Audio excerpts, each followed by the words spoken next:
La dame qui s'est bagarrée avec Emmanuel Keïta donne sa version des faits. Elle dit ceci, qu'elle était assise tranquillement et Emmanuel Keïta est venu lui dire d'arrêter de la filmer.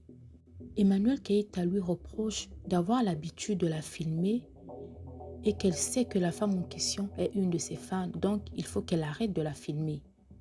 Elle ajoute que Emmanuel Keïta faisait des allers-retours, elle partait, elle revenait. La dame en question lui dit qu'elle ne la filme pas.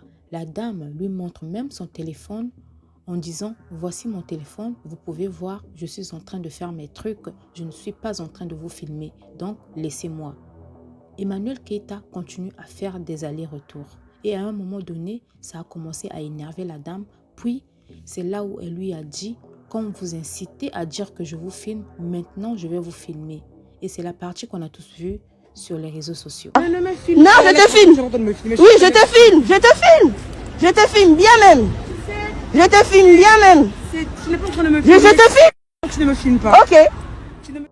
La dame continue. Elle dit « Quand le fils de Emmanuel Keïta est sorti de l'école pour venir vers sa maman, elle a demandé à Emmanuel Keïta de partir avec son fils. Puis elle a coupé la vidéo et a remis son téléphone dans sa main. Quand elle a remis son téléphone dans sa main, tout à coup, elle voit Emmanuel Keïta qui revient vers elle et elle essaie d'arracher le téléphone de la dame. Et quand elle essaie d'arracher le téléphone de la dame avec une main, avec l'autre main, Emmanuel Keïta essaie de gifler la dame. La dame dit que comme toute personne normale, elle s'est défendue et c'est ce qui s'est passé.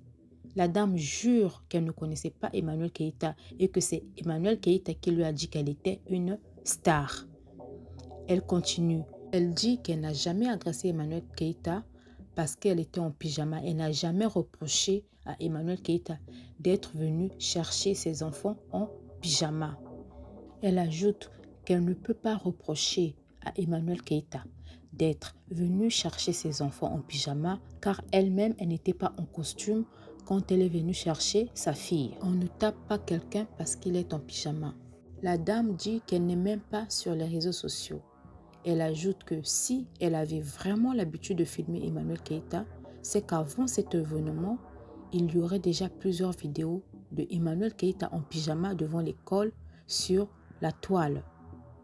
La dame dit que cette scène a traumatisé sa petite fille et qu'elle est déçue et désolée de se retrouver dans une histoire qui n'a ni queue ni tête. Elle est désolée que ça ait pris autant d'ampleur sur les réseaux sociaux. Elle ajoute que si c'était vraiment une affaire de buzz, elle aurait déjà profité de la situation pour avoir des followers, pour faire des directs sur les réseaux sociaux, mais elle n'est pas intéressée par ça. Elle aurait pu se faire de la pub, mais comme c'est un buzz tellement ridicule et honteux, elle ne peut même pas faire un buzz avec. En tout cas, c'était les explications de la dame. Je n'ai pas tout dit de la vidéo. J'ai essayé de prendre ce qui était essentiel. Je n'ai rien enlevé, je n'ai rien ajouté. J'ai juste redit tout ce que la dame a dit dans son direct sur Facebook.